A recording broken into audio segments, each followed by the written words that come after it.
Fala pessoal da DYDX, como sempre, tentando trazer sempre uma pessoa interessante do mercado e hoje a gente tem um super convidado, o João. Como é que você tá, João? Tudo bem, cara, tudo bem. Obrigado pelo convite. Curioso para saber sobre o que a gente vai conversar hoje. Gosto bastante do nicho que a DYDX ataca, então vai ser interessante bater um papo com vocês. Show. Igualmente, a gente estava planejando essa conversa, que o João mora na Espanha, enfim, tem um fuso horário diferente, aí agora a É, o gente fuso, o fuso é um conseguiu. problema, né? É, sempre, né, para qualquer lugar. É. Mas deu certo, agora deu certo. Agora sim, estamos juntos. Bom, a primeira pergunta é a básica, é a tradicional, geralmente de qualquer podcast, né? Se você puder se apresentar um pouco sobre sua caminhada no mercado cripto, como é que você chegou nesse mercado e os projetos que você está Tá? tocando agora.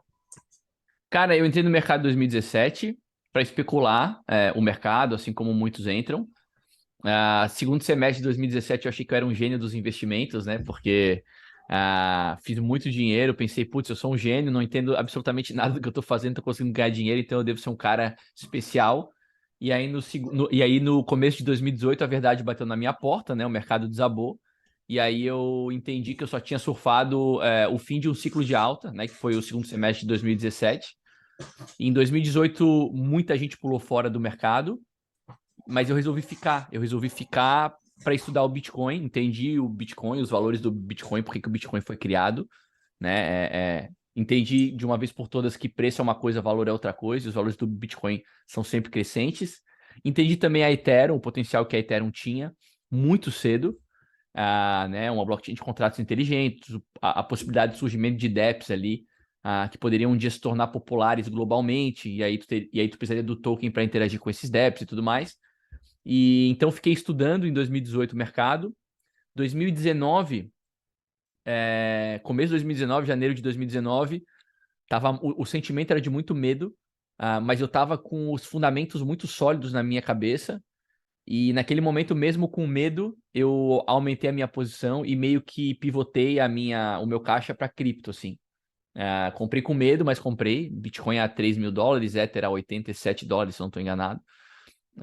E aí a recompensa veio no bull seguinte, né? Em 2017 eu participei de muitas ICOs, então muita gente me procurava para tentar entender como participar das ICOs, ainda no segundo semestre de 2017. Então lá eu criei um grupo no Telegram chamado ICOs Brasil, para compartilhar como participar com várias pessoas ao mesmo tempo, porque eu não conseguia atender as pessoas individualmente, porque eu trabalhava com varejo, né, e estava ali tentando ajudar as pessoas também a fazer investimentos similares aos que eu estava fazendo. E aí em 2019, quando o mercado volta a se reaquecer, que é esse momento em que eu compro com medo, as pessoas voltam a me procurar, e aí eu começo a criar conteúdo educacional num perfil do Instagram. O meu perfil é o João Azim, era o João Azim na época, aí eu criei joãoazim.io, e nesse joãoazim.io eu comecei a falar, coloquei lá um filtro pixelado, porque eu tinha vergonha de aparecer, nem nas minhas redes sociais pessoais, assim, eu apareço muito, e comecei a falar sobre o mercado cripto. Naquele momento, um amigo do mercado me convidou para junto dele, de outro amigo dele, criar um projeto educacional, porque eles já tinham essa ideia. Então eu parei o conteúdo que eu estava criando no joãozinho.io, estava criando há um mês, estava crescendo muito rápido, mas parei para iniciar esse projeto, que foi a Escola Cripto, que se iniciou em 2019. A proposta ali era falar de cripto de maneira séria, mais simples possível, né? Porque tinha gente falando muito, muito na zoeira, tinha gente falando muito técnica. Então a gente falou assim: vamos falar com seriedade, mas da maneira mais simples possível para comunicar para o maior número de pessoas. A gente começou a criar conteúdo no Instagram, depois fomos para o YouTube, Twitter e tudo mais. Eu estive sócio do projeto até outubro do ano passado, até final de outubro do ano passado, quando eu me desliguei e comecei a criar conteúdos nos meus canais. Dia 20 de dezembro, oficialmente, eu comuniquei que eu ia para as pessoas só no Instagram, praticamente, que era onde eu tinha alguma audiência em perfil pessoal. Comuniquei que eu ia criar os meus canais, ia começar a criar conteúdo nos meus canais. Dia 16 de janeiro de 2023, então há pouco mais de 4 meses atrás, eu comecei a fazer lives, que é o que eu gosto de fazer, conversar com as pessoas, no meu canal do YouTube. Estou aí recomeçando há 4 meses. Tá sendo bem legal, com mais liberdade, né? Podendo tratar dos assuntos que eu quero tratar, podendo conversar com quem eu quero conversar, e está sendo muito bacana, assim. É uma reconstrução, é um desafio, mas está sendo bem gratificante. O engajamento da comunidade está muito legal. Me receberam de portas abertas nesse recomeço. Foi muito legal, assim, os feedbacks que eu tive para recomeçar. E é isso, agora eu estou nesse momento de reconstrução. Show. Você é um veterano do mercado já, né? Por mais que nosso mercado, teoricamente, assim, começou ontem, dizendo assim, tem muito É. tempo, mas você já é um veterano do mercado. É o dinossauro, né? Não, eu fui participar de uma call nesse domingo agora e me deram um cargo lá no servidor do Discord dos caras de ancião. E o pior é que é como eu me sinto assim mesmo, né? Eu tô no mercado, então, há 6 anos, né? É pouco tempo, mas para um mercado de 14 anos, 15, quase 15 anos, né? Então, um pouco do que eu já vivi, eu compartilho com as pessoas para não cometerem os mesmos erros que eu cometi. Show. Incrível. Bom, um dos pontos que você sempre toca no seu canal, eu assisto lá de vez em quando, é, como você diz, essa facilidade de tentar explicar coisas complexas de uma maneira simples. E eu queria que você fizesse a mesma coisa agora. Como é que você pode explicar para uma pessoa que não tem muito conhecimento do mercado cripto, o que seria o mercado DeFi? O que seriam as finanças descentralizadas? Tá. Cara, eu acho que eu fui o primeiro em língua portuguesa que abordou DeFi, lá começo de 2019.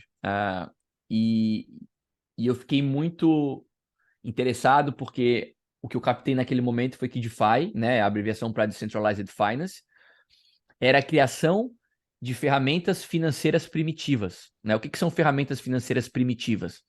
Empréstimo, swap, geração de uma moeda com colateral em alguma coisa. Então, são ferramentas financeiras primitivas. Tem uma tese de cripto chamada Megathesis Cripto da Multicoin Capital, que é uma VC importante, que eu respeito bastante, que eles falam da importância do surgimento de ferramentas financeiras primitivas para você democratizar o mercado financeiro, né? Ah, Quando eu penso em DeFi, a primeira coisa que eu penso que é DeFi é Bitcoin. Bitcoin, na minha opinião, é o começo do DeFi, assim, né? Das finanças descentralizadas. O dinheiro, da matemática, né? Agora, você precisa de ferramentas. Eu acho que um desdobramento do Bitcoin, né? Que foi a Ethereum, então a blockchain de contratos inteligentes, e aí o surgimento dessas ferramentas financeiras primitivas, são ferramentas que as pessoas precisam utilizar no dia a dia, que nem todas têm acesso, né? Muita gente tem acesso à internet, tem acesso a um celular na mão, mas não tem acesso ao sistema bancário. Então, eu acho que o Bitcoin surge para resolver essa questão. Uma das resoluções do Bitcoin, eu acho que é essa, né? Então, permitir que as pessoas consigam, numa carteira de celular, por exemplo, ter Bitcoin, poder fazer pagamento, uma compra por um produto normal num supermercado, como acontece, por exemplo, lá na Praia de Alzonte, lá em El Salvador, que os caras estavam usando era Lightning, né? Não era Bitcoin, mas era Lightning, para fazer compras no dia a dia, porque naquela região, aproximadamente 30% só da população é bancarizada, tem acesso ao sistema bancário, né? Então, você tem o Bitcoin sendo utilizado lá como forma de pagamento em segunda camada, e você tem também a necessidade, a partir daí, de você, por exemplo, trocar um ativo digital escasso por outro ativo digital escasso. Então, aí você tem uma DEX. Você pode, por exemplo, querer pegar um empréstimo. Se você não tem acesso ao sistema bancário, você não consegue fazer isso. Agora, se você tem acesso a DeFi, você consegue, por exemplo, fazer isso utilizando uma Aave da vida, né? Um swap numa Uniswap, um empréstimo numa Aave. Geração de ativo com colateral, por exemplo, eu posso utilizar um protocolo como a MakerDAO, colocar um ativo lá que eu tenho como colateral para pegar uma stablecoin pareada ao dólar, que é colateralizada em outros criptoativos que são decididos, né? Os criptoativos que podem ser utilizados como colateral para emissão de DAI são os detentores do token MakerDAO que votam, né, para decidir quais ativos. Então, assim, são ferramentas financeiras primitivas que são importantíssimas para democratização, para trazer o sistema financeiro para mais pessoas. Então, eu diria que DeFi é a criação de ferramentas financeiras primitivas mais descentralizadas, né? A gente fala aqui de Decentralized Finance, a gente sabe que nem tudo é tão descentralizado assim, mas é mais descentralizado, com toda certeza é mais descentralizado do que o sistema financeiro que existia até antes de a gente ter Ether e todo esse ecossistema que foi criado em torno disso. Show. Continuando nessa linha mesmo, a gente falou de tentar simplificar as coisas para as pessoas que estão chegando agora. É uma pergunta que muita gente se faz, porque fazer um onboarding nesse meio da Web3 parece muito complicado para chegar às massas, né? E você acha que essa questão de DeFi vai se tornar uma coisa assim, com um número grande assim de usuários, ou ainda continuar por um tempo aí de nicho, por causa dessa dificuldade de onboarding? Eu acho que por um tempo ainda vai ser um mercado restrito. Eu acho que por um tempo ainda vai ser, porque a experiência do usuário ainda não é a melhor de todas, né? Quando a gente conseguir, quando for possível abstrair a necessidade, o cara entender blockchain, entender o que é uma seed, né? O cara. Porque hoje quando tu vai explicar para o cara o que é uma seed, né? Quando tu vai explicar o passo a passo para fazer o onboarding de novos usuários, tu vai explicar assim: olha, tu vai criar uma carteira, por exemplo, pode utilizar uma MetaMask para você te conectar nessas aplicações. Quando você cria a carteira, essa carteira te apresenta uma sequência de 12 ou 24 palavras normalmente, e aí você tem que anotar essas palavras. Aí a pessoa pergunta, mas por que eu tenho que anotar essas palavras? Não, porque se você perder acesso à carteira, se o seu computador der um pau, você precisa dessas palavras para restaurar a sua carteira, o seu endereço num outro dispositivo. Aí o cara pensa, não, como assim? Eu não tenho um saque para ligar, para restaurar? Não tem. Então, quando tu explica isso para boa parte das pessoas, as pessoas já, opa, não, isso aí eu não quero. Não, eu não quero ter a responsabilidade de custodiar efetivamente os meus fundos. Eu quero ter um telefone para ligar, para caso de algum problema eu poder reclamar para alguém me ajudar. Então, quando a gente abstrair a necessidade disso, já tem muita coisa surgindo para isso acontecer, aí eu acho que a gente vai ter um onboarding de mais pessoas. Nesse momento, como que o onboarding vai vir, eu acho? Antes de efetivamente a gente abstrair a necessidade do entendimento de carteiras, de custódia e tudo mais. Eu acho que a abstração antes vai vir através de empresas que utilizam blockchain como infraestrutura, mas que são centralizadas, né? Vou te dar um exemplo. Tem uma empresa que chama MFI. Os caras estão tokenizando dívida, tokenizando recebíveis, tá? Eles estão trazendo para a blockchain o mercado de capitais. Então, eles estão oferecendo para o investidor, eles estão trazendo para o investidor de varejo, eles estão tokenizando recebíveis. Então, eles estão tokenizando ativos do mundo real. Eles estão, então, trazendo para o investidor de varejo, através da blockchain, produtos financeiros melhores. Produtos financeiros que usualmente são oferecidos só para grandes investidores. Sei lá, investimento em precatórios, investimento em todo tipo de ativo judicial, investimento em antecipação de cartão de crédito, investimento em duplicatas, né? Todo tipo de recebível esses caras estão hoje trazendo, eles estão podendo oferecer para o investidor de varejo, porque eles estão utilizando o blockchain como infraestrutura, porque isso torna o processo, esse processo mais barato. Por conta desse processo se tornar mais transparente e mais barato, é que eles conseguem oferecer para o investidor de varejo esse tipo de produto. Só que para tu utilizar uma ferramenta como a MFI, tu tem que passar por um processo de Know Your Customer. Tu não precisa entender absolutamente nada de cripto, porque é um instrumento completamente regulado. Os caras estão trabalhando par e par com a CVM. Ou seja, as pessoas vão poder investir nesse tipo de ativo sem entender absolutamente nada de cripto, porque a maior parte dessas pessoas nem sabe que blockchain está sendo utilizada para a oferta desse tipo de produto.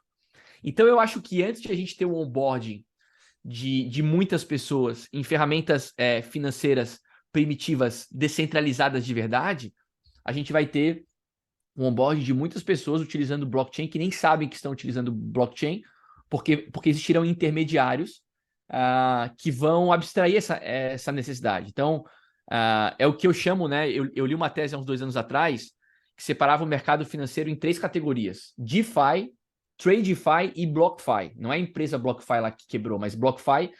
TradeFi é o mercado financeiro tradicional, DeFi é o DeFi que a gente gosta, que a gente conhece, e BlockFi é o que muitos chamam de CeFi, ou seja, são empresas financeiras que utilizam blockchain como infraestrutura, mas tu passa por um processo de Know Your Customer completamente regulada como um TradeFi. É o meio do caminho entre DeFi e TradeFi. Então, eu acho que essas ferramentas que estão utilizando o blockchain, estão oferecendo produtos financeiros para as pessoas, elas vão ter cada vez mais tração e são elas que vão embarcar muitos usuários em cripto, porque essas pessoas não vão saber que estão utilizando blockchain, sacou? Agora, eu acho que esse é o meio do caminho, né? Lá na frente eu espero que o nosso mercado avance suficientemente para não precisar ter esses intermediários, para a gente poder investir direto com uma carteira, com uma MetaMask, ou qualquer outra carteira, obviamente a MetaMask é só uma delas, e que as pessoas vão poder se expor a diversos produtos diferentes, sem precisar passar por um processo de Know Your Customer, de maneira mais descentralizada e sem a necessidade também de entender o que é uma seed e de como guardar essa seed, com o que eu vou compartilhar essa seed e tudo mais. Então, eu acho que a gente vai chegar lá. A gente está no caminho. Show. Um outro ponto também no canal, para quem está assistindo, no canal do João, eu não sei se ainda tem esse quadro, né, acho que é Mind Blowing, que é sobre muita coisa sobre tokenização de ativos reais e cada ideia Não, interessante. esse é o Tokenomics. O Tokenomics. O Mind Blowing a gente discute como que empresas da Web 2 se beneficiariam utilizando ferramentas da Web 3. Esse é o Mind Blowing que acontece na sexta às 7. O Tokenomics acontece toda terça às 9 horas da manhã. Esse é que a gente fala sobre tokenização de ativos do mundo real. Show. Exatamente. Eu até confundi por causa que tem aquele episódio do Airbnb e, enfim, acho bem legal essa ideia de tentar tokenizar ativos reais e tem muita gente, já tem players, né? Muitos players já tentando propor isso no mercado. Bom, não seria o podcast da DYDX se a gente não falasse um pouquinho da DYDX, né? E eu queria saber um pouquinho da sua experiência, se você já usou ou se não, pensa usar, o que você conseguiu usar da DYDX ou o que você já sabe da DYDX, mesmo que você não tenha usado. Tá, cara, eu não sou um trader, né? Se eu não sou um trader, tu imagina operações de derivativos e tudo mais. Esse não sou eu não sei fazer isso, tá? Mas obviamente eu conheço a DYDX, né? Eu acho que não sei se foi a primeira, mas em algum momento da minha jornada, eu fui apresentado ao mercado de derivativos, né? E entendi o tamanho desse mercado. Se eu não estou enganado, a primeira vez que eu ouvi sobre isso foi quando eu conversei com o pessoal da Pods Finance, com o Rob, com o Gui e com a Babi, que são builders brasileiros legítimos que estão construindo uma solução bem bacana também. Ele explicou para mim o tamanho do mercado de derivativos. Naquele momento, eu entendi, mas não foi uma informação que sozinha me chamou muito a atenção. Mas aí o tempo foi passando, num determinado momento eu fiz um estudo sobre a GMX, e aí eu já sabia, obviamente, que a DYDX tratava do mercado de derivativos, mas a GMX me chamou a atenção porque ela estava lá distribuindo o resultado financeiro 30% para os token holders e 70% para os provedores de liquidez. Quando eu juntei uma informação com a outra, me deu um estralo, assim, porque eu pensei, pô, o mercado de derivativos é um mercado gigante. Os caras estão distribuindo o resultado financeiro para os token holders. É isso que eu quero. Eu não quero saber de participar de governança. Eu quero participar do resultado financeiro que a aplicação tem. E aí eu voltei a olhar para a DYDX. Então eu já conhecia a DYDX, eu já sabia que ela atacava o mercado de derivativos, mas ali eu voltei a olhar para a DYDX, porque até aquele momento eu acho que era a ferramenta ligada a derivativos com maior volume, com maior receita e tal. Eu sempre acompanhei lá os resultados da DYDX no Token Terminal. E então eu nunca usei a ferramenta, assim como nunca usei a GMX, assim como nunca usei nenhuma outra, mas eu invisto nos tokens, né? Então eu tento entender qual que é a captura de valor que aquele token faz, se é que captura valor de alguma maneira, tento entender se existe uma simetria ali, e aí eu invisto no ativo. Então, eu nunca usei a ferramenta, mas eu conheço a ferramenta, sei o quão relevante ela é, especialmente para Ethereum Foundation, para a comunidade da Ethereum. Agora tem essa mudança aí, né, da Ethereum para Cosmos, o que deixou muita gente assim, acho, de orelha em pé. Mas eu acho que esse movimento da DYDX mais chamou atenção para Cosmos do que descredibilizou a DYDX. Eu acho que depois que a DYDX fez esse movimento, muita gente começou a respeitar mais a Cosmos, né? Quando anunciou que iria para Cosmos. Muita gente deu mais credibilidade a Cosmos. Muita gente até aquele momento nem sabia que muitas blockchains de primeira camada utilizam a Cosmos como infraestrutura, BSC, Secret Network, Cronos, que mais? Um monte, né? Várias. Então, assim, chamou a atenção. Eu não invisto no token da DYDX por um único motivo, por conta da emissão ainda ser muito incipiente, né? A gente sabe que tem muito... A DYDX tem uma capitalização de mercado pequena para a importância que tem, na minha opinião, mas tem muito token para emitir, então a capitalização pode crescer sem que o token se aprecie. Então esse é o motivo pelo qual eu ainda fico com o pezinho atrás, no sentido de investir no token, mas eu entendo a importância da DYDX e respeito bastante o que já fizeram até aqui e o que querem fazer daqui para frente. Show. Você está bem informado, a gente está essa mudança dessa mudança para Cosmos, né? Algo que teoricamente é recente, né? Um ano e meio que chegou as primeiras É que fez muito notícias. barulho, né? Mas fez muito barulho. Legal. E é exatamente isso que eu ia te perguntar. Você tem algum conhecimento já de como a Cosmos funciona e o ecossistema dela e alguma das suas opiniões? Ela é realmente tão empolgante como todo mundo está dizendo? Porque eu falando da DYDX é meio suspeito, né? Mas alguém Uhum. tão importante no mercado como você, acho que seria legal escutar sobre o que você tem de visão da Cosmos. Cara, eu acompanho já há algum tempo as chamadas blockchains heterogêneas, né? As que se colocam como infraestrutura para criação de soluções de primeira camada, né? De blockchains customizáveis, as chamadas blockchains de prateleira. As principais heterogêneas são Polkadot, Avalanche e Cosmos, na minha opinião, essas são as principais. A Cosmos tem um grande diferencial em comparação com as outras duas. Tem alguns grandes diferenciais em comparação com as outras duas. O primeiro diferencial deles é que a Cosmos não está personificada. Por exemplo, quando tu pensa em Avalanche, que é uma heterogênea, né? Tem a Avalanche com as subnets, tem a Polkadot com as parachains e tem a Cosmos com as zonas, né? A Avalanche está muito personificada no Emin Gansirer, né? Assim como a Polkadot está muito personificada no Gavin Wood. A Cosmos não tem isso. Eu, pessoalmente, acho um ponto super positivo. Eu fui em alguns eventos de algumas dessas blockchains aí no último ano e meio e os caras são tratados como rockstars, assim, né? É bizarro, assim. E eu não gosto muito disso. Eu gosto da Cosmos porque parece que a Cosmos trabalha quieta, assim, né? Tanto é verdade, que muitas blockchains da Interchain são mais famosas que a própria Cosmos, Sim. né? Cronos, Secret Network, Thorchain, eu adoro a Thorchain. Thorchain eu acho uma puta solução.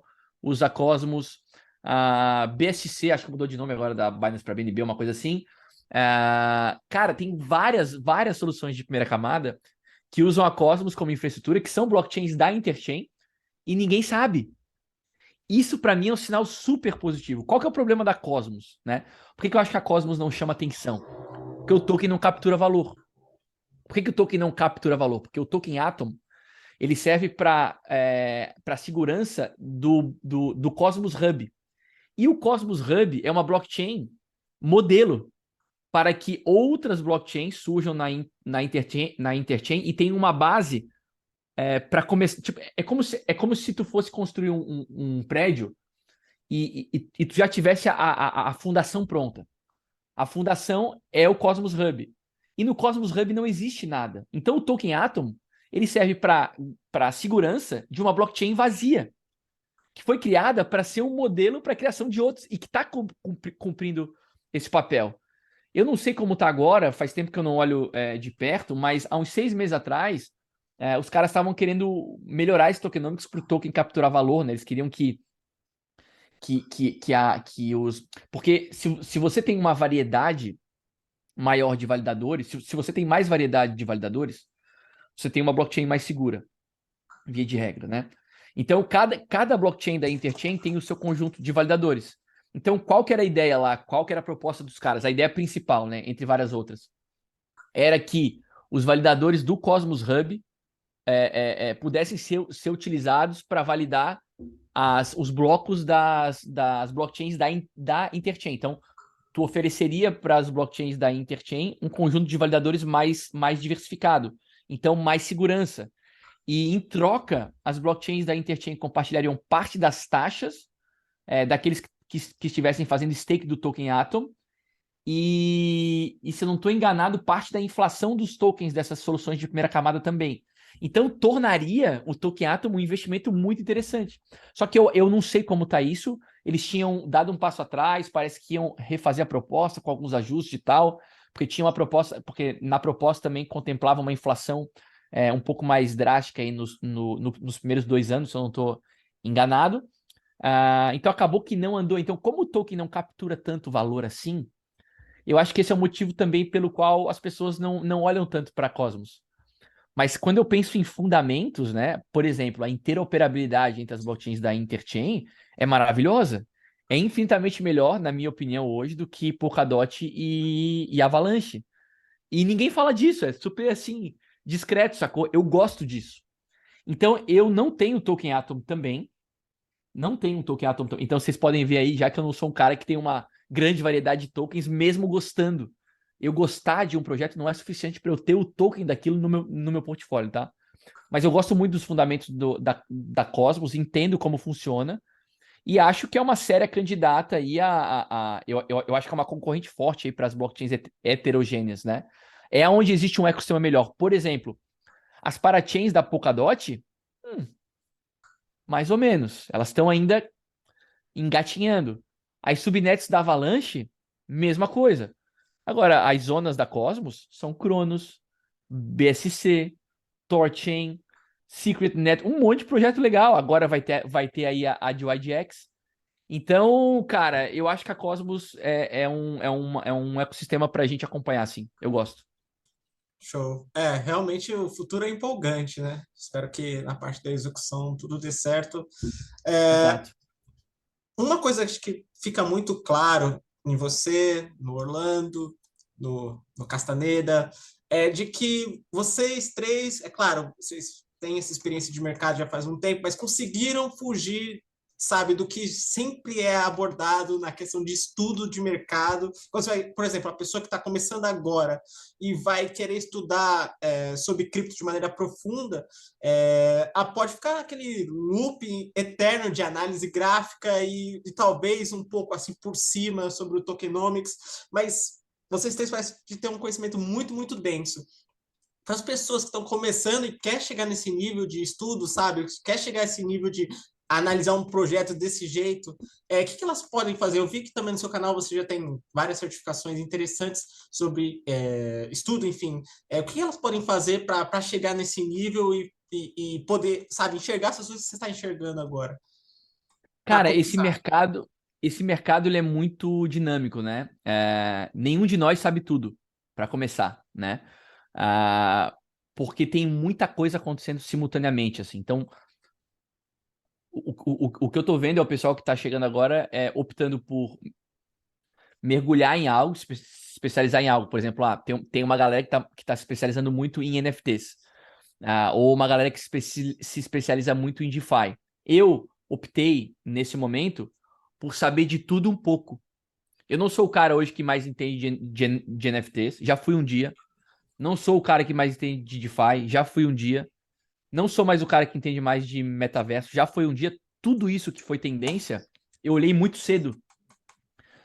Só que hoje já tem muita gente olhando para tudo isso. Então, eu hoje não sou quem mais sabe de absolutamente nada. Eu prefiro conseguir olhar para tudo com um bom grau de profundidade, mas eu não consigo entrar muito fundo nisso. Então, para quem quer viver desse mercado, eu acho que tem que escolher qual que é a sua estratégia, né? Putz, eu quero ser o maior especialista em metaverso do Brasil. Meu, olha para isso, esquece o resto e mergulha. Eu quero falar de tudo um pouco. Então, ok, ó, eu não vou ser o cara que mais sabe de absolutamente nada, que é um pouco da minha condição hoje. Eu acho, mas eu acho que o que é certo, o que é talvez consenso, é que que quem quer começar a estudar esse mercado deve começar compreendendo o Bitcoin. Estude o Bitcoin, compreenda o Bitcoin. Não precisa saber tudo do Bitcoin, tecnicamente, como tudo funciona, porque ninguém sabe. Mas saber minimamente como que o Bitcoin funciona, como que acontece a emissão, de quanto em quanto tempo, os incentivos que tornam o Bitcoin um ativo tão valioso, eu acho que é fundamental. Depois entender o surgimento de contratos inteligentes, o que é um contrato inteligente, o potencial que isso tem, os tipos de dApps que estão surgindo, quais são os mais importantes, por que eles são importantes e tal. Então, isso eu acho que é tipo o beabá de cripto, né? Depois disso, aí é fazer essa escolha, sabe? Que eu pensei, putz, eu vou olhar de tudo um pouco, ou eu vou me aprofundar em alguma coisa. É fazer essa escolha estrategicamente, de maneira inteligente, para você ocupar um espaço dentro desse mercado e ir em frente, assim, cara. Eu vivo desse mercado desde 2019. Eu vivo desse mercado. Eu tô no mercado desde 2017. Eu fiquei durante 2 anos, o meu tempo livre era utilizado para estudar o mercado. Isso me deu tranquilidade para em 2019 poder dizer não. Eu já entendo, eu estudei 2 anos isso, enquanto eu trabalhava no varejo, todo o meu background é varejo, e agora eu acho que eu posso entregar valor para as pessoas, compartilhando com as pessoas o que eu sei. Então eu acho que é isso, assim, sabe? E não tem certo e errado também. Tu citou o Orlando e o Casta, né? Eu acho que o que a gente tem em comum são os nossos valores, né? A gente não quer sacanear ninguém, a gente não quer passar a perna em ninguém, a gente quer gerar valor para as pessoas que nos acompanham, né? Agora, no mais, a gente tem várias diferenças. Eu discordo de um monte de coisa do Orlando, que discorda de mim, e eu discordo do Cassa, que discorda de mim. Não tem nada de errado em pessoas pensarem diferente. Agora, eu acho que se tu tens os valores corretos, e se tu estuda suficientemente para poder passar isso para frente, eu acho que esse é um bom caminho para tu te tornar relevante, para tu gerar valor para a comunidade, para daqui a pouco estar aqui conversando com as pessoas, ensinando um pouco do que tu está olhando de perto. Bom, João, continuando nosso bate-papo para a próxima pergunta, eu vi no seu canal que você está voltando a abordar um pouco sobre o metaverso. Não tive a oportunidade ainda de ver o vídeo e muita gente ainda se pergunta, né? Realmente isso tem futuro ou não? Na minha época tinha o Second Life, mas não sei se assemelha o que estão tentando se propor hoje, que é o metaverso. E para quem não assistiu o vídeo, eu queria saber um pouco da sua opinião sobre o metaverso, se realmente isso vai para frente ou não. Cara, eu acho que vai, eu acho que é inevitável. Em 2000, acho que foi, não sei se foi final de 19 ou início de 20, eu me peguei 2 horas conversando com um alemão lá em CryptoVoxels, e ali me deu um estalo. Assim, eu pensei, cara, eu acho que isso aqui é a nova geração das redes sociais. Eu já não estava mais usando o Facebook, eu parei de usar Facebook em 2018. Eu achava muito ultrapassado aquele lance de scroll down, assim, de ficar rodando para baixo. E aí eu me peguei 2 horas lá conversando com o cara era um dos co-founders de um jogo chamado Synergy of Zero. O cara ficou me explicando lá como é que era o jogo e tal, lá no CryptoVoxels, com um avatarzinho bizarro e tal. E aí eu pensei, cara, será que isso aqui não é a próxima geração das redes sociais? E eu me lembro que na época eu compartilhei isso com as pessoas. Ninguém deu bola, né? Porque normalmente, cara, eu enxergo essas coisas de maneira muito antecipada. E aí parece meio papo de louco. E aí as pessoas não me dão credibilidade. Só que aí depois, normalmente, pelo menos boa parte das vezes, essas teses elas se confirmam e aí ninguém lembra que eu falei antes. Mas com o metaverso foi absolutamente um desses casos. Eu falei, cara, eu acho que isso aqui é a nova geração das redes sociais, porque eu fiquei 2 horas lá falando com o cara, expliquei, contei a história pra galera na época e tal. E aí eu comprei algumas terras, né? Porque era muito barato. O Ether tava precificado por volta dos $300, custava 0,1, 0,2 ETH. Era como tu pagar, sei lá, $40 numa terra. Então eu comprei algumas terras dos principais metaversos, só de Decentraland não, mas comprei de CryptoVoxels, comprei de Sandbox e tal, porque eu tive essa visão, assim, né? E aí, 2 anos depois, a gente teve aí, 2 anos, um ano e meio depois, a gente teve, numa semana, os irmãos Winklevoss comprando participação no Some New Space, que é um metaverso que eu tinha terra também. E uma semana depois, 2 semanas depois, o Facebook mudando o nome da holding Facebook para Meta, né? E mostrando que a tese estava correta, assim, né? Que os caras estão vendo nesse tipo de realidade paralela uma alternativa para reter usuários, né? Esse lance de entrar num site e rolar para baixo e ver mensagem, óbvio que isso está ultrapassado, né? Agora, claro que ainda existem algumas barreiras, especialmente de hardware. Nem todas essas ferramentas que existem hoje, elas rodam redondas. Nem todos os computadores conseguem acessar esse tipo de ferramenta. Então, existem algumas barreiras aí para isso deslanchar, mas eu acho que é inevitável. Eu acho que vai acontecer mais cedo ou mais tarde, a depender de a tecnologia avançar para esses ambientes rodarem lisos em máquinas mais baratas, né? mais domésticas, ou de máquinas mais potentes serem mais acessíveis para todo mundo, assim. Então, quando uma dessas duas coisas acontecerem, eu acho que a gente vai ver o metaverso que o Neil Stephenson lá pensou em 1992, né, quando ele escreveu o livro chamado Snow Crash, quando ele cunha a palavra metaverso e ele fala basicamente de um ambiente virtual onde as pessoas têm posse dos seus ativos digitais e conseguem negociar esses ativos, se encontram para fazer reunião e tudo mais. Eu acho que essa visão se concretiza quando essas barreiras tecnológicas forem ultrapassadas. Certo. E também, só um disclaimer aqui, que eu não pude jogar Second Life muito por causa dessa questão mesmo de hardware, então eu tive que me contentar com o Exato. Rabo Hotel, então, na época. Exato, exato, exato. Que era um negócio meio infantil, né? Sim, o hardware sempre foi um problema nessa Ainda questão. é, É, ainda é, ainda é. hoje, ainda mais com a questão da mineração, né, impactou bastante a questão das placas de vídeo, né? Hoje, para ter um PC que rode assim jogos que estão alinhados ao metaverso ali é um pouco complicado na questão financeira, né? Uhum, uhum. Não, ainda é uma dificuldade, né? Mas eu não tenho muita dúvida de que máquinas para você rodar esses softwares aí, eu não sei se para mineração, eu acho que para mineração o preço vai continuar subindo, porque, de certa forma, é parte da conta matemática para tu entender o custo, né? Do Bitcoin, por exemplo. Eu acho que isso vai continuar subindo, porque a demanda vai ser cada dia maior, mas a demanda por máquinas para jogar também é muito grande, né? O mercado de jogos, por exemplo, é um mercado gigantesco, né? Um mercado que sozinho é maior do que o do cinema e o da música juntos. Então, eu acho que essas máquinas vão estar mais baratas, cada dia mais vão estar mais baratas, e aí é inevitável que o metaverso, como rede social, vire realidade de uma vez por todas. Show.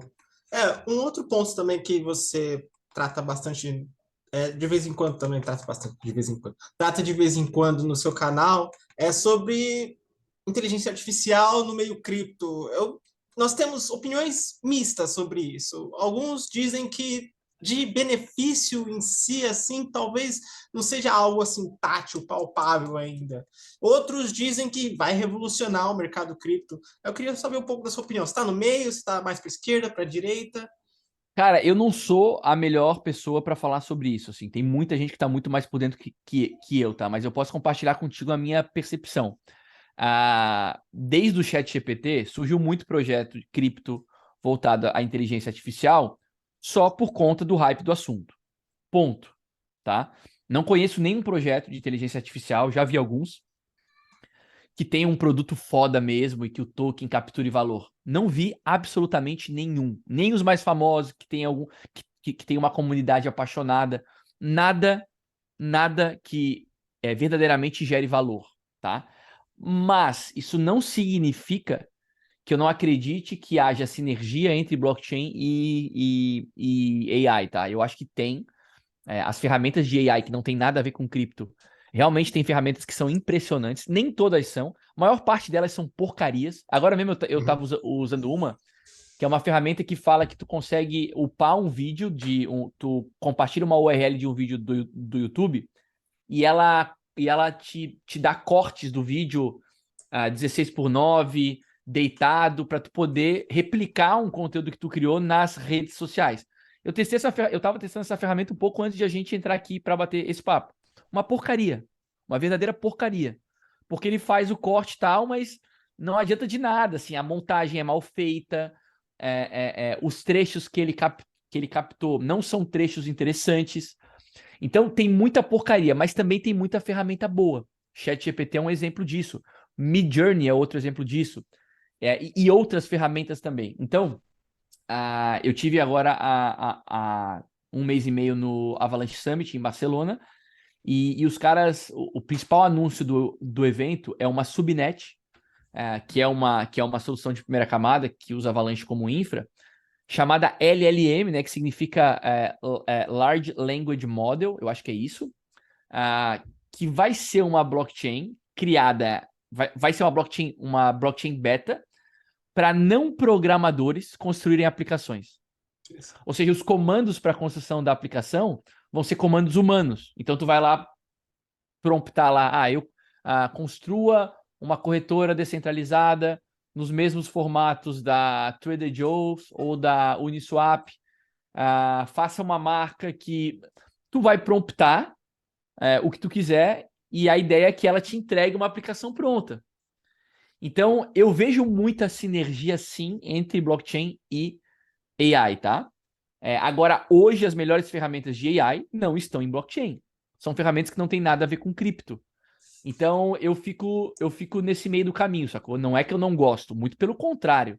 Acho ferramentas maravilhosas, assim, que vão tornar as pessoas mais produtivas e tudo mais. Mas ninguém nunca me apresentou um projeto de AI em blockchain que fosse revolucionário. Fica o desafio aí. Se alguém conhece algum, me manda que eu vou querer conhecer. Realmente, acho que vai muito na linha desse Vai raciocínio chegar mesmo. lá, né, Christopher? Vai chegar Vai. lá, mas agora, calma. Ainda é só para abrir a carteira e soltar o escorpião mesmo, infelizmente. Exatamente, exato. Hoje é isso, tá? O pessoal me pede, eu tenho os membros, né, do YouTube. Esses tempos me pediram para eu olhar a Gix e a SDAO, que são aplicações voltadas para inteligência artificial e que estão aí antes desse hype aí do ChatGPT e tal. Cara, a SDAO para mim é um engodo, cara. Um engodo. Eu dei uma olhada foi uma análise muito rápida de 20 minutos. Meu, um monte de bandeira vermelha no meio do caminho, sacou? O time mesmo nem se fala. Agora, a Gix lá, por exemplo, tem um cara que é uma referência no tema e tudo mais. Talvez faça algum sentido, tal, tem aquela robô lá. Mas, cara, eu não acho que o mais interessante da inteligência artificial, por exemplo, tá num robô, sacou? Eu acho que o mais interessante da inteligência artificial hoje tá em tu melhorar a produtividade das pessoas nas mais diversas áreas. E eu não encontrei ainda um projeto em cripto que faça isso. Eu não encontrei absolutamente nenhum. Interessante. O Caça também está nessa linha. Enfim, muita gente está vendo que ainda estamos caminhando para chegar nesse ponto de, poxa, isso está entregando bastante valor para o mercado, para as pessoas, enfim. Uhum. Um outro ponto que eu queria conversar com você, eu estava assistindo a live do Casta e do Orlando, e eles falaram sobre o Ordinals, né? Enfim, me corrija que eu sou muito pouco conhecedor sobre o tema, né? Sobre seriam NFTs dentro de No Bitcoin. satoshis únicos, né? Uhum. Isso. Isso. E o Orlando até levantou um ponto de devido a isso estar realmente trazendo uma movimentação maior à rede do Bitcoin, até o ponto de, poxa, estamos falando aqui possivelmente no futuro de até um hard fork por causa dessa grande diferença de movimentação. Um hard, um hard fork no Bitcoin, por causa dos ordinals, não resolve o problema. Não resolve. Sabe por quê? Eu não sou muito fã dos ordinals, não. Tá. Eu acho que foi o Orlando que fez uma comparação que ele falou assim: lá na Ethereum, né? Na Ethereum, a gente teve o primeiro gargalo na rede com os CryptoKitties em 2017, né? Uhum. E dali a Ethereum avançou bastante, ela evoluiu bastante. E hoje a gente tem um mercado de NFTs, a gente tem tanta coisa por conta daquele gargalo lá, que é o que está acontecendo no Bitcoin agora. Eu discordo de comparar Bitcoin com Ethereum. Para mim são bichos completamente diferentes, assim. Muita gente vê nisso como algo positivo para talvez surgirem outras coisas no Bitcoin e tal, de o Bitcoin talvez deixar de ser o que é, e se tornar algo a mais como algo positivo. Eu não vejo isso como algo positivo. Eu acho que a gente pode ter soluções em Bitcoin, mas em segunda camada. Na time chain, que é o que está acontecendo ali, eu não vejo como algo positivo, tá? Não vejo como algo positivo. A princípio, o Bitcoin foi criado para ser uma blockchain para você fazer transação eletrônica ponto a ponto e tudo mais. E hoje o Bitcoin é muito mais utilizado para você reservar valor do que para fazer transação efetivamente, né? As transações efetivamente acabam acontecendo realmente numa segunda camada e tal, na Lightning Network. Eu acho que essas coisas todas elas seriam muito bem-vindas em segundas camadas. Eu não gosto disso acontecendo na time chain, tá? E eu não gosto por diversos motivos, assim. Eu não gosto porque vai naturalmente aumentar as fees para quem quiser fazer transação financeira, vai naturalmente atrasar transações financeiras, porque tem blocos que estão sendo completamente ocupados com isso. Os blocos eram colocados com muito espaço ocioso. Dane-se, dane-se. A rede Bitcoin, antes dos Ordinals e dos BRC20, tinha batido hash rate acima de 400 exahashes. Estava em máxima histórica. Lá em 2017, 18, a gente chegou a 60 exahashes. Quando a gente teve o bear de 18 e 19, a gente chegou a corrigir para 30 exahashes. E a rede continuava segura. Então a gente não precisava de Ordinals ou de BRC20 para a rede ficar mais segura. Não precisava disso. É verdade também que muitos blocos estavam compensando o minerador mais nas fees da transação do que na própria transação Coinbase, que é a emissão de bitcoins, né? Isso, num primeiro momento, parece algo muito positivo, porque o minerador está ganhando mais dinheiro. Se o minerador está ganhando mais dinheiro, a tendência é mais máquinas serem colocadas à disposição da rede, porque virou um negócio melhor. Se mais máquinas são colocadas à disposição da rede, a hash rate aumenta. Então a rede fica mais segura. Então mais pessoas... Então tu entra numa espiral positiva. Só que não foi isso que a gente viu acontecer. Na verdade, aqueles que estavam ali continuaram ali. Teve um aumento tal, pequenininho, mas nada super relevante. Pode ser que aumente, que vá para frente por conta disso? Pode, mas não é algo necessário na minha opinião. Eu acho que o trade-off aqui ele é negativo. Ele é perigoso por vários motivos. Por tudo que eu acabei de falar aqui, transações mais caras, demorar mais para acontecer, as transações financeiras demorarem mais para acontecer, se tornarem mais caras, mas também porque tu abre espaço para a criação de novas narrativas contra o Bitcoin. Né? A gente já sofre com a narrativa ESG, né? Ou seja, putz, o Bitcoin é agressivo ao meio ambiente porque gasta muita energia elétrica e tudo mais. Aí agora a gente pode ter ali na time chain, talvez, imagens, por exemplo, de pedofilia, de pedofilia. Isso pode acontecer. Se acontecer, um negócio como esse vai ser mais uma pedra que você vai dar na mão de quem não quer que o Bitcoin avance para atacar, entendeu? Então, eu pessoalmente, Christopher, até o presente momento, eu não vejo isso com bons olhos. Eu fui lá, criei o meu Ordinal, mintei um NFT lá no começo, porque é um pouco do meu papel testar para poder falar com um pouquinho de propriedade. Falar, ó, testei, o processo é esse, compartilhei com o pessoal o processo e tudo mais. Tudo isso eu fiz. Agora, se tu me perguntar se eu acho isso bom para a rede Bitcoin, até o presente momento, posso mudar de opinião na frente, mas até o presente momento não é algo que eu acho positivo para a rede. Não quando eu penso médio e longo prazo. Poxa, acho que o legal desses papos que a gente sempre está abrindo a cabeça. Eu já estava com um pressentimento levemente negativo sobre essa questão, por toda a narrativa que o Bitcoin está tentando construir. Agora que você deu esse exemplo que pode ser assim catastrófico para todo. Não, calma. Tu falou em catastrófico, agora eu vou te explicar por que nem fork resolve. Tá. Agora eu vou te explicar, porque muita gente fala, qualquer coisa forca a rede. Nesse caso, não adianta forcar a rede. Sabe por que não adianta forcar a rede? Porque, olha só, o minerador é uma parte importante desse processo, concorda? Sim. Tu acha que o minerador vai... Digamos que a gente forca a rede. Ó, esse Bitcoin que existe hoje com o Ordinal, com o BRC20, é uma coisa e vamos botar... E vamos criar uma outra rede, vamos forcar a rede. E nesse fork, a gente vai colocar tudo isso aí, que é BRC20 e Ordinal, como spam. A gente vai colocar um filtro anti-spam e não vai ter Ordinal nem BRC20 nessa nova rede. E essa rede é o Bitcoin. Quem falou, cara pálida? Quem falou?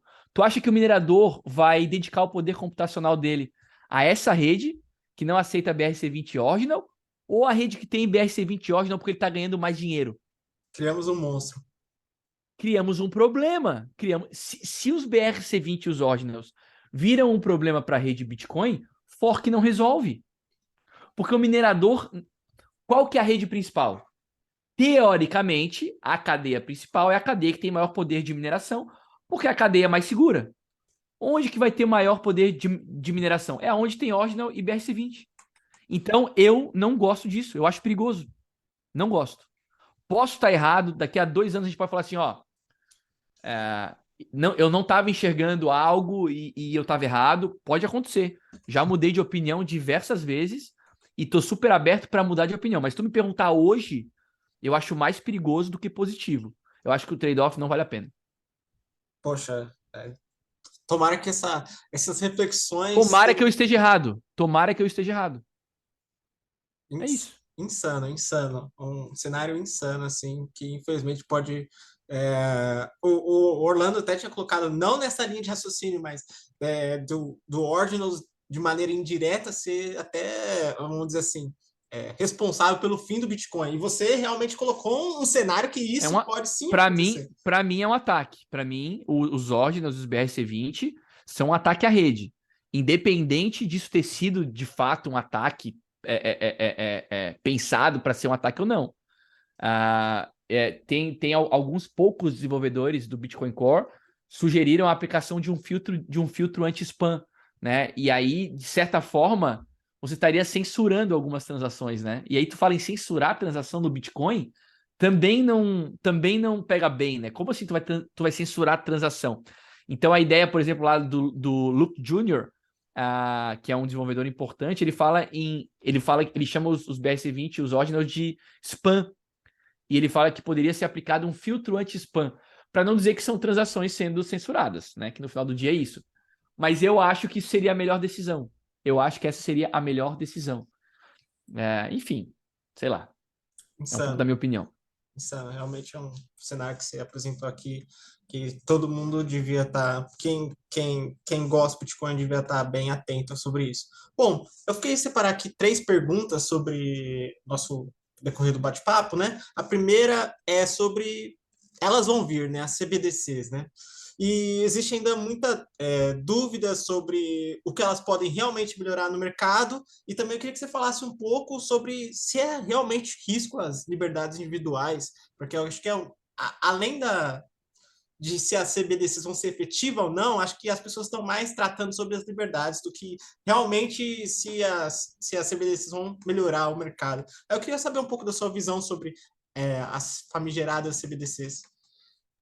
Cara, eu acho que é inevitável, tá? Eu acho que sim, é inevitável.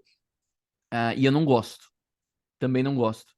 Porque eu acho que é o fim da privacidade de uma vez por todas. Né? O dinheiro de papel, ele preserva algumas características que elas são muito positivas, apesar de ser dinheiro do Estado, né? Impressora sem limite e tudo mais, mas a cédula de papel, ela preserva algumas características importantes.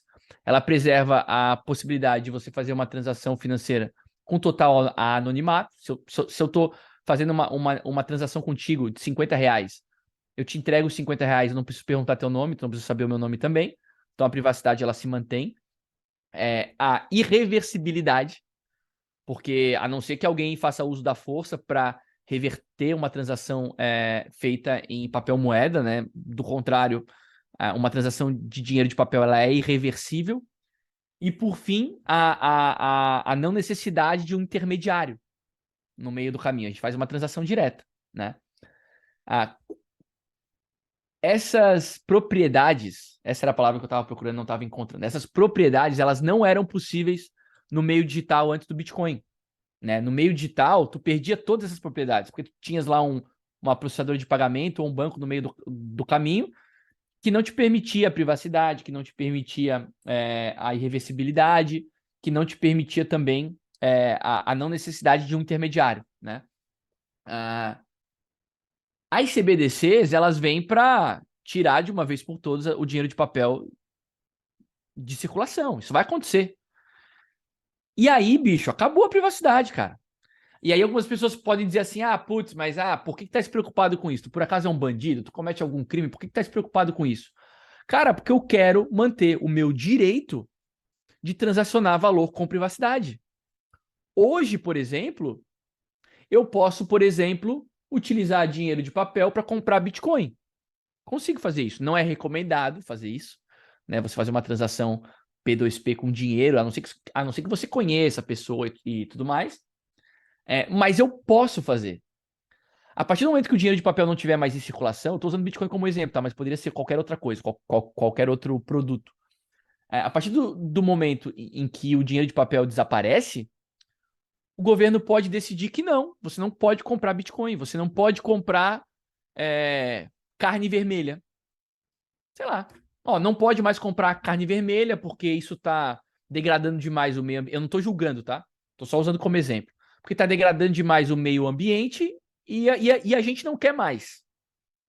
E a gente sabe exatamente como que você gasta. Isso é um problema. Isso é um problema. Né? Porque eu estou usando exemplo como carne vermelha, né? Aí um vegetariano, um vegano pode dizer assim, não, é isso aí mesmo. Vamos lá, CBDC. Mas pode ser o contrário também. O cara pode falar assim, só pode comer carne vermelha. E aí, vegetariano? Entendeu? Então, assim, a gente está colocando a nossa liberdade em risco quando a gente abre mão de privacidade, né? O Benjamin Franklin tem uma frase famosa, né? Que é a seguinte, quem abre mão da privacidade por segurança não merece nem privacidade, nem segurança, né? E eu acho que é um pouco isso. Os caras podem, por exemplo, determinar o seguinte, a gente precisa que a economia gire. Então, você que tem dinheirinho guardado, trata de gastar. Se você não gastar, vai deixar de ter validade. Porra, isso é grave, sabe? Tu não tens mais a liberdade de tratar o teu dinheiro como tu quer. Porque o teu dinheiro é o teu tempo de vida que tu gerou valor de alguma maneira e tu trocou por dinheiro de papel. Né? Putz, tô trabalhando esse final de semana porque vão me pagar e tal, porque eu quero esse dinheiro para eu, sei lá, viajar com a minha família e tal. Eu tô trocando meu tempo de vida por dinheiro. Aí o Estado pode decidir o que eu faço com o dinheiro, significa que ele está decidindo o que eu faço com o meu tempo de vida. Então, eu não gosto da ideia das CBDCs, mas eu não sou ninguém, né? Obviamente. Dane-se o que eu acho, elas vão vir, elas vão acontecer. É aquela velha ideia de criar dificuldade para vender facilidade, né?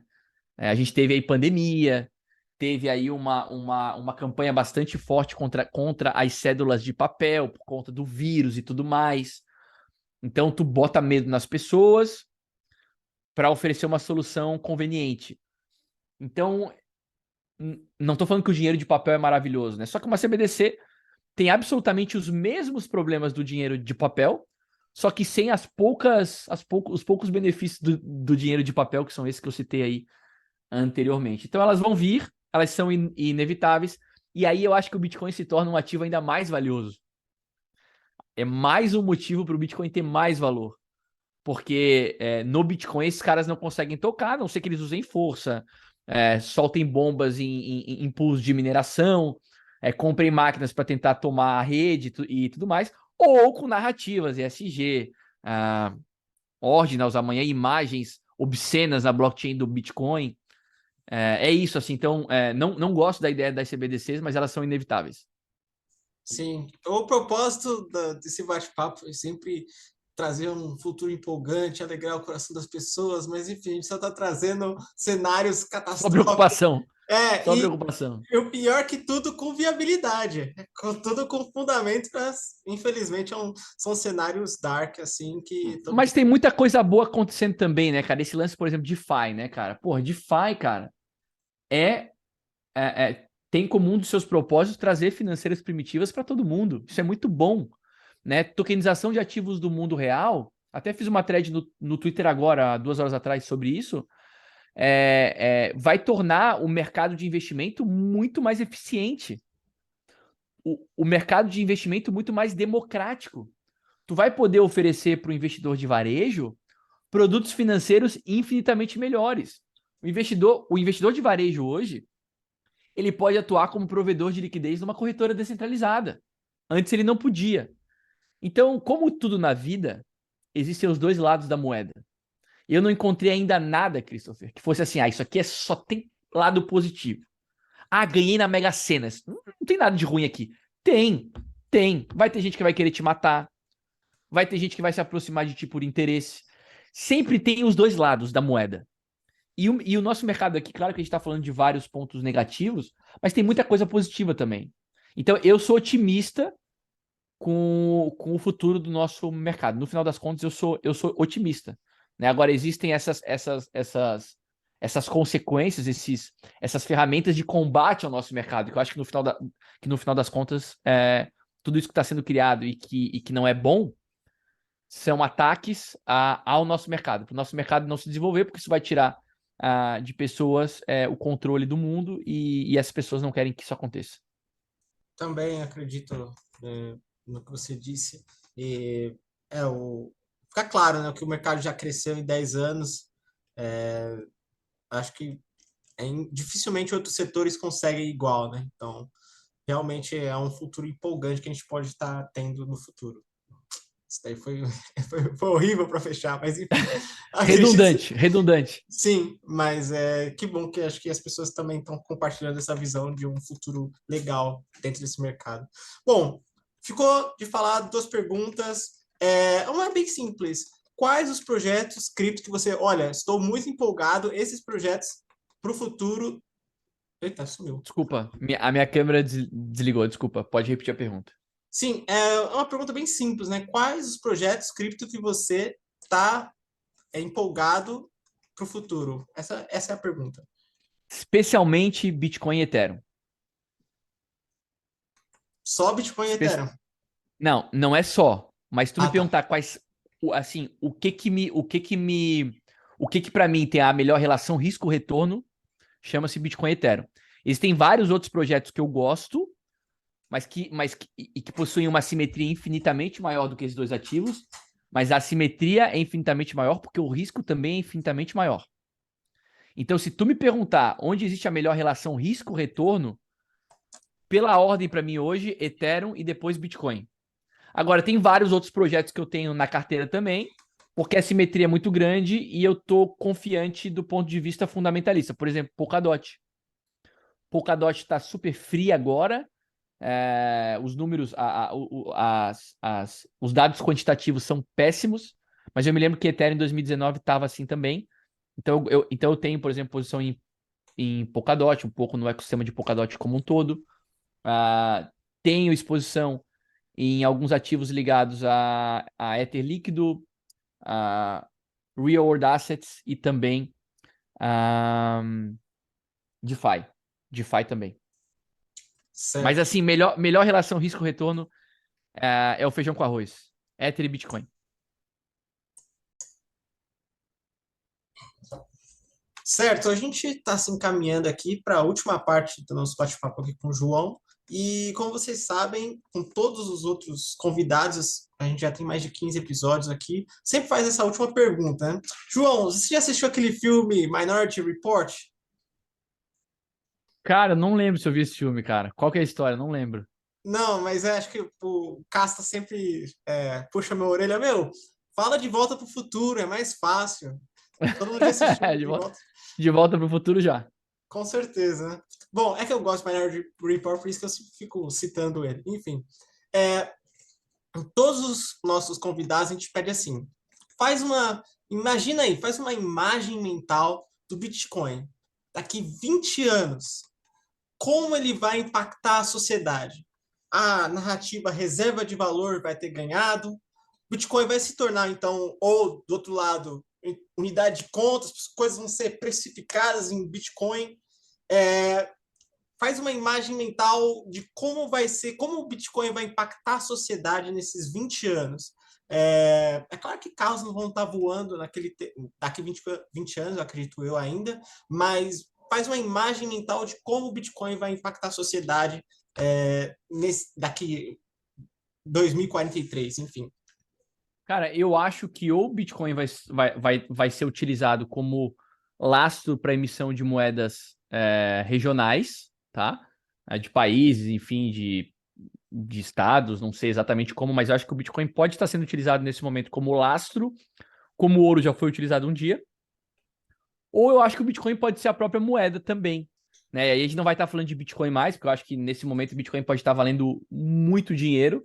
E a gente vai estar falando em satoshis, né? Eu acredito nas coisas precificadas mais em satoshis do que em Bitcoin. Porque eu acho que se isso acontecer, quando isso acontecer, o Bitcoin já vai estar valendo tanto que não vai mais poder precificar em Bitcoin. Então vai precificar em satoshis, né? Nas frações de Bitcoins. Então eu acho que ou a gente vai ter produtos precificados em Bitcoin, e o Bitcoin vai ser dinheiro mesmo, ou o Bitcoin vai ser lastro para emissão de moeda fiduciária, de algum tipo de ferramenta para as pessoas trocarem valor. Então, a gente vai usar o Bitcoin, vai deixar de, enfim, ser alguma coisa de nicho, vai virar mainstream, todo mundo vai saber como utilizar. Eu acho que sim. Eu acho que ou efetivamente como dinheiro, ou como lastro para emissão de dinheiro. Certo. Bom, eu só queria agradecer primeiramente o João pelo tempo. Eu sei que tem essa diferença de fuso horário e, poxa, o João tentou achar um tempo aí na agenda dele e mesmo assim, a que horas aí na Espanha? Aqui agora são 11h30 da Poxa, noite. ele já devia até estar dormindo e a gente está conversando aqui. Não, Poxa, tranquilo, tranquilo. obrigado por disponibilidade de conversar com a gente da DYDX.